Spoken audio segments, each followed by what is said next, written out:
Organizational roles and responsibilities. This section of the health and safety policy deals with people and their operational duties related to health and safety. It outlines the chain of command for health and safety management and identifies the roles and responsibilities of staff to enable clear delegation of duties. It's common practice for this section to include an organization chart showing the lines of responsibility and accountability in terms of health and safety management. This chart also shows the lines of communication and feedback routes that exist within the organization for clear reporting. സംഘടനാപരമായ റോളുകളും ഉത്തരവാദിത്തങ്ങളും ആരോഗ്യ സുരക്ഷാ നയത്തിന്റെ ഈ ഭാഗം ആളുകളെയും ആരോഗ്യ സുരക്ഷയുമായി ബന്ധപ്പെട്ട അവരുടെ പ്രവർത്തനപരമായ ചുമതലകളെയും കുറിച്ചാണ്. ഇത് ആരോഗ്യ സുരക്ഷാ മാനേജ്മെന്റിന്റെ കമാൻഡ് ശൃംഖലയെക്കുറിച്ച് വ്യക്തമാക്കുകയും ചുമതലകൾ വ്യക്തമായി വിഭജിക്കുന്നതിന് ജീവനക്കാരുടെ റോളുകളും ഉത്തരവാദിത്തങ്ങളും തിരിച്ചറിയുകയും ചെയ്യുന്നു. ആരോഗ്യ സുരക്ഷാ മാനേജ്മെന്റിന്റെ കാര്യത്തിൽ ഉത്തരവാദിത്തത്തിന്റെയും പ്രതിബദ്ധതയുടെയും രേഖകൾ കാണിക്കുന്ന ഒരു ഓർഗനൈസേഷൻ ചാർട്ട് ഈ ഭാഗത്തിൽ ഉൾപ്പെടുത്തുന്നത് സാധാരണമാണ്. വ്യക്തമായ റിപ്പോർട്ടിംഗിനായി ഒരു സ്ഥാപനത്തിനുള്ളിൽ നിലവിലുള്ള ആശയവിനിമയത്തിന്റെയും ഫീഡ്ബാക്ക് വഴികളുടെയും രേഖകളും ഈ ചാർട്ട് കാണിക്കുന്നു. സാധാരണയായി ആരോഗ്യ സുരക്ഷാ ഓർഗനൈസേഷൻ ചാർട്ട് ഒരു സ്ഥാപനത്തിലെ മാനേജ്മെന്റ് ശ്രേണിക്ക് അനുസരിച്ചാണ് തയ്യാറാക്കുന്നത്. അതിനനുസരിച്ച് ഉത്തരവാദിത്തങ്ങൾ താഴെ പറയുന്നവയായി വിഭജിക്കുന്നു. The Health and Safety Organization chart typically reflects the management hierarchy, with responsibilities allocated accordingly. The CEO or MD is ultimately responsible and accountable for the entire organization's health and safety. Management at all levels must ensure appropriate safety measures are in place and are being carried out effectively within their areas of control. This can be broken down by management layer, such as senior managers, middle managers, or supervisors. 0x0 അല്ലെങ്കിൽ MD മുഴുവൻ സ്ഥാപനത്തിന്റെയും ആരോഗ്യ സുരക്ഷയ്ക്ക് ആത്യന്തികമായി ഉത്തരവാദിത്തപ്പെട്ടവരും അതിന് മറുപടി പറയാൻ ബാധ്യസ്ഥരുമാണ്.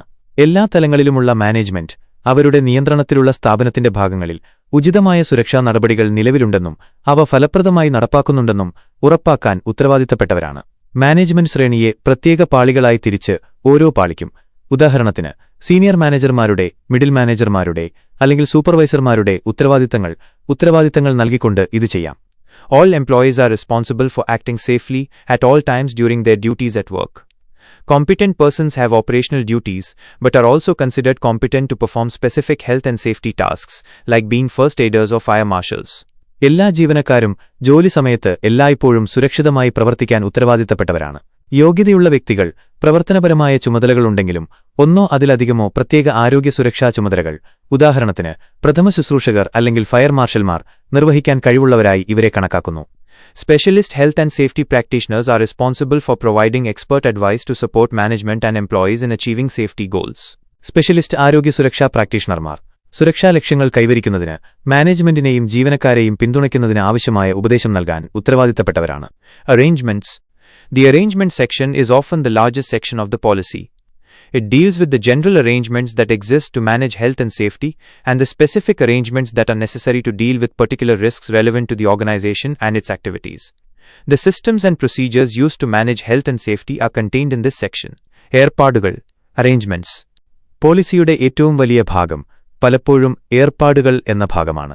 ആരോഗ്യവും സുരക്ഷയും കൈകാര്യം ചെയ്യാൻ നിലവിലുള്ള പൊതുവായ ഏർപ്പാടുകളും ഒരു സ്ഥാപനത്തിനും അതിന്റെ പ്രവർത്തനങ്ങൾക്കും പ്രസക്തമായ പ്രത്യേക അപകടസാധ്യതകളെ കൈകാര്യം ചെയ്യാൻ ആവശ്യമായ പ്രത്യേക ഏർപ്പാടുകളും ഇത് കൈകാര്യം ചെയ്യുന്നു.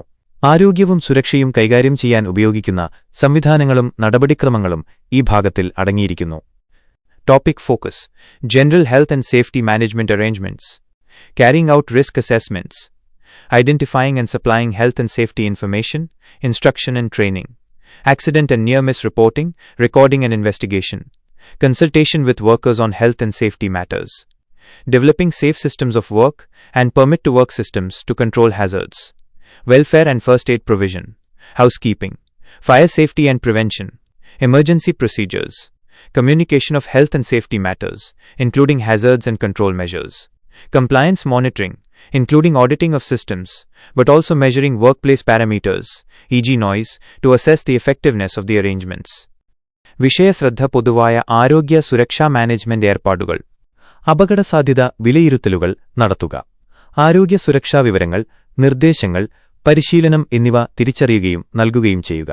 അപകടങ്ങളും നേരിയ അപകടങ്ങളും റിപ്പോർട്ട് ചെയ്യുക, രേഖപ്പെടുത്തുക, അന്വേഷിക്കുക. ആരോഗ്യ സുരക്ഷാ കാര്യങ്ങളിൽ തൊഴിലാളികളുമായി കൂടിയാലോചിക്കുക. അപകടങ്ങളെ നിയന്ത്രിക്കുന്നതിനായി സുരക്ഷിതമായ തൊഴിൽ സംവിധാനങ്ങളും പെർമിറ്റ് ടു വർക്ക് സംവിധാനങ്ങളും വികസിപ്പിക്കുക. ക്ഷേമവും പ്രഥമശുശ്രൂഷാ സൗകര്യങ്ങളും ഒരുക്കുക. ഹൗസ് കീപ്പിംഗ്, അഗ്നിസുരക്ഷയും പ്രതിരോധവും. അടിയന്തര നടപടിക്രമങ്ങൾ, അപകടങ്ങളും നിയന്ത്രണ നടപടികളും ഉൾപ്പെടെയുള്ള ആരോഗ്യസുരക്ഷാ കാര്യങ്ങളെക്കുറിച്ച് ആശയവിനിമയം നടത്തുക. ഏർപ്പാടുകളുടെ ഫലപ്രാപ്തി വിലയിരുത്തുന്നതിനായി സിസ്റ്റങ്ങളുടെ ഓഡിറ്റിംഗ് ഉൾപ്പെടെയുള്ള അനുരൂപതാ നിരീക്ഷണം. അതോടൊപ്പം ജോലിസ്ഥലത്തെ മാനദണ്ഡങ്ങൾ, ഉദാഹരണത്തിന് ശബ്ദം അളക്കുക.